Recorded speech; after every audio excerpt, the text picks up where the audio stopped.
mga video. By the way po, sa mga nais pong sumali, no, meron po tayong Facebook group, solid para po sa mga pro Vico supporters, sa mga taga-suporta ni Mayor Vico worldwide. Kung gusto nyo pong sumali, ilalagay ko po yung link ng Facebook group po natin sa comment section. Start na po tayo. Okay, so ngayon mga paring, meron tayong papanoorin po na isang video. Siguro marami sa inyo ang nakakakilala na taong ito. Isa siyang sikat no, na meme dahil sa madalas niyang pagmumura. Yung mga mura niya talaga, napakalupit, no? Napakatapang ng mga mura niya. Kaya nga madalas mukha ng social media yung kanyang mukha. Yung kanyang mga video, yung kanyang yung mga nagko-comment sa kanya para magpa-shoutout, tapos minumura niya, nagagalit, stress, ayan, mga ganun. Pero again mga kaparing, irespeto po natin no, yung ano man yung magiging comment ng taong ito. Siya si Cap Nino.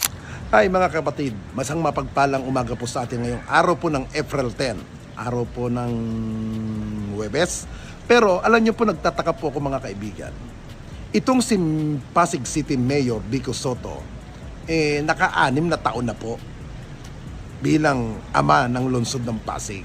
Ako po una sa lahat, hindi po ako taga-Pasig, hindi po ako residente ng Pasig, pero may mga kamag-anak po ako na resident po dyan sa Pasig City. Ang aking ipinagtataka lamang, tinatanong ko yung mga ibang kaibigan ko dyan, ibang kamag-anak ko dyan sa Pasig City, sa loob ng 6 na taon na panunungkulan at ngayon ay mulang tumatakbo bilang mayor ng Pasig City itong si Mayor Vico Sotto, ano na ang nagawang proyekto ni Mayor Vico Sotto na may kabuluhan para sa mga taga-Pasig. Unang-una, naikwento nga sa akin, yung iba daw project ni Mayor, tungkol daw sa mga pag-ayos ng estero. Mga pang-estero. Alam niyo po, ang estero, hindi naman yun po yan programa ng isang mayor. Pambarangay po project yan. Unang-una, bakit wala pong naipagawa si Mayor Vico Sotto na eskwelahan or ospital para sa mga taga-Pasig? Yung ako po'y nagtataka, ang yaman ng Pasig, bakit wala man lang naipatayo na bagong ospital? Alam nyo kasi, sa isang politiko, karangalan nila at pinagmamalaki ng mga politiko na meron ako napagawang ospital, may napagawa kong paaralan ng panahon ng kanyang termino, pero itong nakaupo na si Mayor Sotto, nasaan ang mga ganong project? Ako po'y nagtataka lamang. Kasi hindi po sinasadya na ipasok ako sa isang Facebook group na yun ang tinahanap sa kanya. Kahit ako hindi taga-Pasig, pero Pilipino tayo, di po ba? Hindi naman siguro magsamang magtanong, bakit wala siyang mga ganong proyekto? Hindi ba mahalaga kay Mayor Vico Sotto ang edukasyon?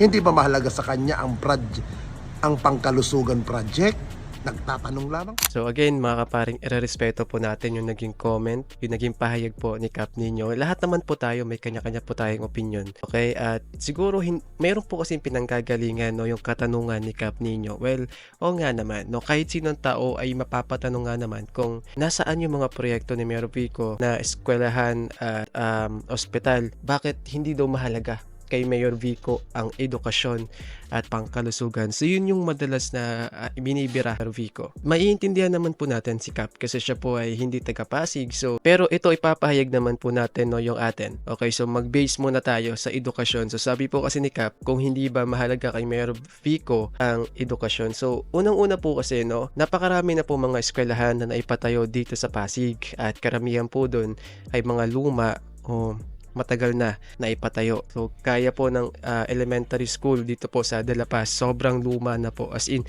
sobrang luma na po talaga. So doon din ako galing, doon ako nag-aaral. Kaso yun nga pong elementary school no ay sobrang luma na po, as in lumang-luma na po talaga. Pero nung pagkaupo nga po ni Mayor Vico, pinarenovate nga po yun. So pinaayos, pinaganda, at ngayon bagong-bago po talaga. So para sa akin na ang ginagawa ni Mayor Vico ngayon ay pinapaayos niya o pinaparenovate niya yung mga lumang eskwelahan para hindi na pag-iiwanan ng panahon. Mahirap na, baka nabubulok na yung ilang mga materyales, so kailangan ng palitan, so kailangan ng i-upgrade yung mga bagay na nandun, no? So para sa akin, tingin ko yun po yung ginagawa ni Mayor Vico, no? Hindi siya nagpapatayo ng mga bagong eskwelahan hangga't meron po mga lumang eskwelahan. Kasi yung ginagawa po kasi yung mga lumang eskwelahan ay pinaparenovate po ni Mayor Vico, inaayos niya para maging bago, para yun nga po, gaya na sabi ko, hindi na pag-iiwanan ng panahon, gaya nga po ng elementary school dito sa barangay namin, no, sa De La Paz, kung saan ay yun nga po, dumaan sa renovation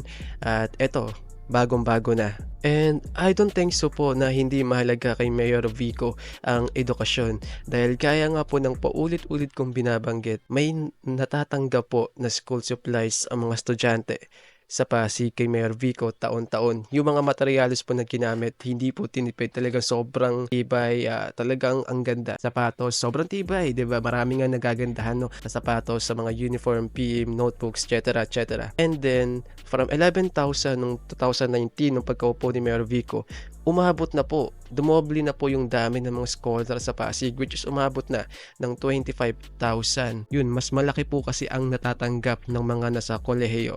So kami mga college scholar ay nakakatanggap po ng 11,200 per semester. So kada taon ay nakakatanggap ng almost 22,000 per year po. So yun, ganun kalaki. Hindi na po siya tingi-tingi na buwan-buwan. So pinagsama-sama po bawat semester and bawat semester. So sa isang taon, malaki-laki po ang nakukuha ng mga scholar. Sa kolehiyo lamang po ito. Iba po yung sa senior high school, yan, elementary. So bukod po doon, nakakatanggap po ang mga estudyante ng 1,500 kada taon. Kada magsisimula po ang school year, allowance sa lahat po ng mga estudyante. So I don't think so po na hindi mahalaga kay Mayor Vico ang edukasyon sa Pasig. Kasi nga po, napakadaming benepisyo ang natatanggap ng mga estudyante bukod po sa pagsasaayos sa mga lumang eskwelahan para gawing bago, para i-upgrade, no? Yun po yung ginagawa ni Mayor Vico, no? Renovation sa mga lumang eskwelahan. Sayang nga naman, 'di ba? Mukhang malabo po tayo doon sa word na hindi mahalaga kay Mayor Vico ang edukasyon dito sa Pasig. Malabo po yun. So ang lagi po kasi binabanggit ng mga, wala daw siya ibang ginawa kundi maglinis ng estero, pagandahin, 'di ba? Para mga ganon. So eto lang po kasi 'di ba, sa mga estero, madalas diyan nakukuha yung mga sakit kasi 'di ba, tambak ng mga basura, ihi ng daga, etc., etc. So syempre kailangan natin linisan 'yan, no? Pagandahin. Tapos meron pa akong nakitang isang estero dati dito sa Pasig na daanan namin one time. In-improve siya ni Mayor Vico. So nilinis po yung estero na dati punong-puno ng mga basura, maruming pero ngayon maayos na, malinis na, tapos pinaganda, naglagay ng daanan, sidewalk sa paligid nun, tapos yun, medyo gumanda-ganda. And hindi na ganun na pwede dumaan. Kung pwede kayo mag-jogging din sidewalk yun pwede kayo mag-jogging. So hindi ka na mag-aalala pa sa kalusugan kasi yung estero is napakalinis na, hindi na gaya ng dati na tambak ng mga basura. Okay, so magtungo naman po tayo, no, sa mga ospital. Again sabi po, ang ginagawa po kasi ni Mayor Vico ngayon is renovation po sa mga lumang ospital. So may mga itinayo mga bagong health center, then yung mga lumang ospital ay ini-improve pa. Ito, panoorin po natin si Mayor Vico na po mismo, no, yung papaliwanag patungkol po dyan. So ito po, papanoorin po natin. Ang sa ganun ay masagot po ng maayos yung katanungan tungkol dyan. Sabihin po kasi ng mga anti-Vico na fake news po yung sasabihin ko, gawa-gawa ko lang. Kaya mas maganda kung kay Mayor Vico na po mismo manggaling. Okay? Children's Hospital o Child's Hope tungo sa isang general hospital. Ang pangalan po ay Pasig City Hope Medical Center. Kasama ng conversion nito ay ang major renovation.